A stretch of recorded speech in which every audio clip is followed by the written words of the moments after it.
What's going on, everybody? So today's video, I want to take some time out and help a lot of you guys that are new to the competitive scene, and some of you guys that may be competitive, like on a local level, that want to expand your horizon and take the game to the next level. So in this video, I'm gonna give you guys my 10 tips to help you guys top whatever regionals you guys go to. And the reason why I want to make this video is because a lot of players, in my opinion, can benefit from this knowledge. A little bit about me if you guys are new here to the channel.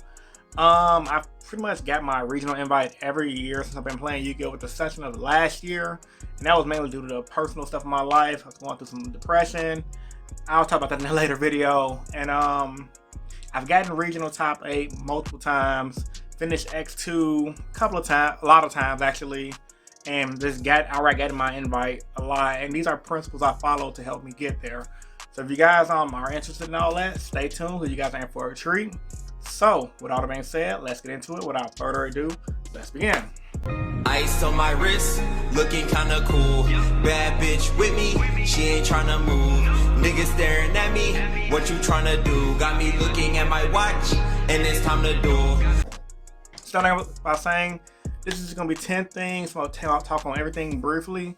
And if you guys have any more questions or concerns, post them in the comment section down below, and I'll try to answer them as much as I can. So, number 10. This is common sense, but people still don't follow it. Playtest as much as possible. Now, this should not have to be told to people. However, I do know a lot of people, they might play a deck once or twice, don't know it that much, take it to a regionals and then get smacked up, versus playing a deck they're comfortable with. Playing a deck you're comfortable with is very huge when you come to an event because you got a lot of practice with it. For example, I would never not go to regionals right now or any major event if it wasn't Heroes, because Heroes is a deck I'm comfortable with. I know the side deck, I know the grind game, I know the mid game, late game, etc. If I was to say, for example, let's say, I don't know, Orchis to a regionals, I'll get smacked up because I simply don't know the deck enough. Yeah, I might be able to play out the basic combos, but furthermore, I just don't know the deck enough. So yeah, man, coming to number 10, just play test the deck enough, play a deck you're comfortable with, and you guys will be great. Number 9, don't be afraid to try new ideas. So you have your deck, you're at the regionals, you're planning your event, but you have some quirky idea. Your buddy told you, Prohibition is a bad card, but you think Prohibition is a good card. A lot of the times players, when they play these card games, they let their friends lead them the wrong way. Now I know friends are here to help us, but a lot of times your ideas may just be better than your friends. And a lot of times, a lot of you guys are smarter than what you think you are. It's all about believing in yourself and the process. Even if the card you test out is bad, at least you know why the card is bad, and at least you tried it out, because it's always 50-50.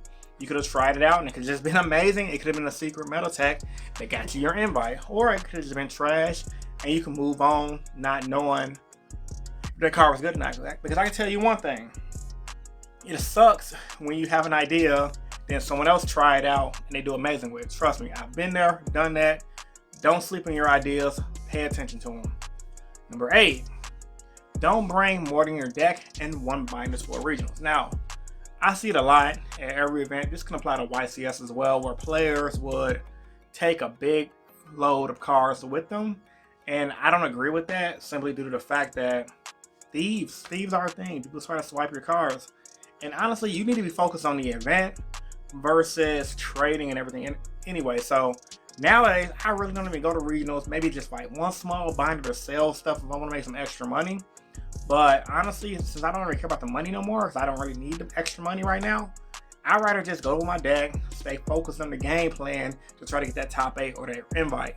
And by staying focused and not worrying about trading, it's going to help you keep your mind on that goal. Number 7, focus on making your side deck universal. Now, this applies to any major event you go to, not just the regionals, but it has to start on the regional level. YCS go a little more in depth.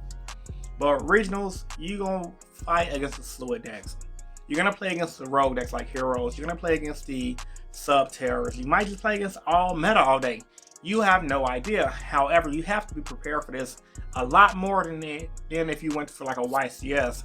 And that's simply due to the fact that a lot of players who are on a budget and don't have a lot of money to travel, or who don't want to travel like your boy, we go to these regionals and we test things out for fun.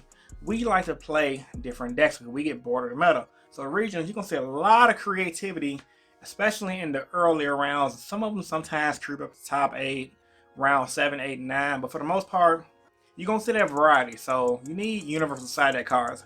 Good thing is nowadays, unlike back in the day, a lot of cards are universal. However, if you're side decking for one deck, that's wrong. You guys got to side deck for a multitude of decks to help you guys just do better, honestly. So yeah, man, look at your meta, see what side deck cards work, and it's work it out. Number 6, research the meta, decks, good decks, and non-meta decks. So, researching the meta in general. Once again, kind of common sense, not so common. A lot of players, like your boy here, I've personally went to events not knowing the meta 100%. Like, I'll know Thunder Dragons, I'll know Salamangreats. Then there'll be some new deck that I didn't know about. Like, I give you guys a prime example. When I first ran into Lunalight Orcus, I didn't know what that deck was doing. And it kind of almost caught me off guard. Luckily, I didn't beat it because your boy picks up on card games fast. I learned the deck like that and just beat it on some Jaden Yugimoto type stuff. But that's not the norm for everybody. Everybody's not going to pick one of those decks like that and focus on their combos. So, honestly speaking, study the meta, man. That's a really easy way to just get blindsided about some rogue deck. Like, I feel like people should definitely study the non-meta decks more than the meta decks, because you definitely don't want to get lost against sub-terrors or heroes. You guys be surprised the amount of players I played at regionals who did not know what the hero cards did. They didn't care about reading it. They thought it was bad. And then when I beat them, they were like, oh, I didn't know the deck did all that. And it's like, dude, I mean, I get it. Trust me, I get it. Your locals might just be super competitive.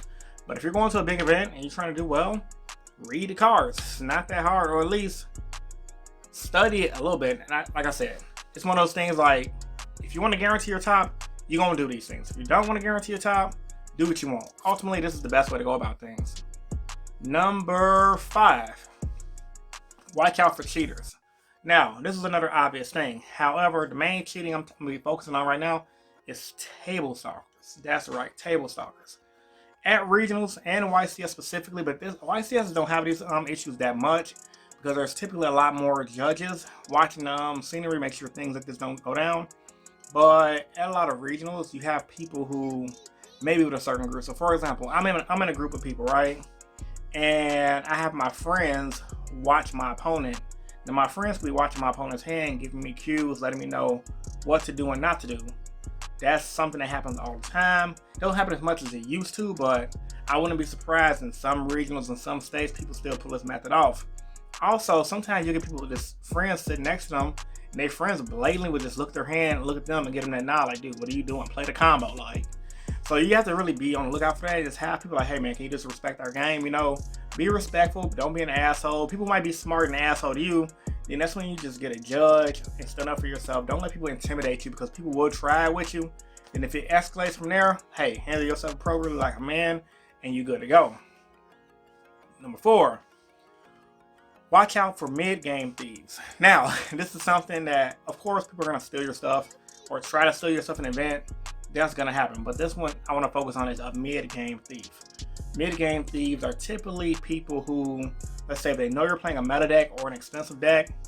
If they're playing an interaction with you and they play a card like Mind Control on your, let's say your Borolo Dragon, when Borolo was an expensive card, or your Ash Blossom, and then they'll put the card in their graveyard, shuffle it into their deck, and then when they realize in between games they did that on accident, they'll just throw your card in their book bag and call it a day. And then they'll say, hey, your deck looks a little short. Can I just judge the count of your deck? And then next thing you know, your deck is short of cards, you get a game loss. I've seen it happen, bro. So just be on the lookout for that, man, because people will try to take advantage of your cards. They'll try to steal stuff mid-game, call a judge on you. And honestly, people just like to get cards because it's money. And then with money involved, people are going to try to steal it. Number 3, this one's easy. Don't let round 1 ruin your day. A lot of times, myself included, because I've been there, players, when they lose round 1, oh, my day is over, I'm dropping, and they just give up. Bro, woosah, chill out. It's gonna be okay. Like, you're gonna sometimes not always take round 1.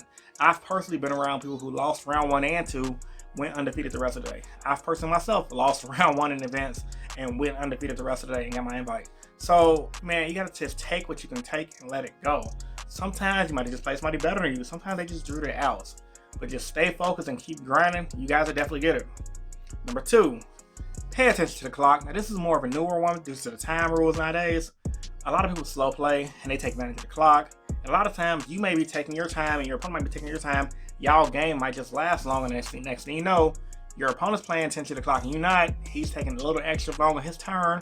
And because you guys' momentum was equal during the game, he takes advantage of you and beat you time and around. People was doing this a lot with Settlement Grace using Power Roll. Going into game 3, they'll pump their life points by 2,000, combo out, time it around, they win. Heck, I'll admit it. I'm not cheating, but if I'm playing my hero deck and me and you took our long time, and I know this is like a minute left on the clock, and I'm going first in the game 3, why would I go into Fusion Destiny, Dystopia, combo out, and then time gets called? It happens for a reason, right? So it's like, I didn't make these rules, Konami made these rules. People are going to take advantage of the rules. It is what it is. So just stay focused and you guys will be good. And once again, of course, don't obviously like pay attention to the clock to the point where it's like you're trying to take advantage of the clock, but you guys want to pay attention to the clock to know not get cheated. Like I've never like looked at the clock and tried to stall people out, but I'll be lying and anybody else will be lying and say if they haven't noticed a minute left on the clock and they have a burn card in their deck, they're going to take advantage of the clock for that. They're going to do it. So make sure you guys play enough with a pace to don't let that happen to you. And last but not least, number 1 tip for you guys going to your regionals is have fun, because ultimately at the end of the day, you're going to lose. You might get thrashed because it's your first regionals, but you have to remember to have fun, don't give up, and do better in your next regionals, because honestly speaking, real talk, at the end of the day, Yu-Gi-Oh! Is just a game, and even though we're competitive, it's something we all should love and enjoy. And so tell me what you guys think about the video in the comment section down below. Like the video if you're new here and subscribe for more. This is Rogue Hero, and I'm signing out, man. I'll see you guys in the next one. Peace.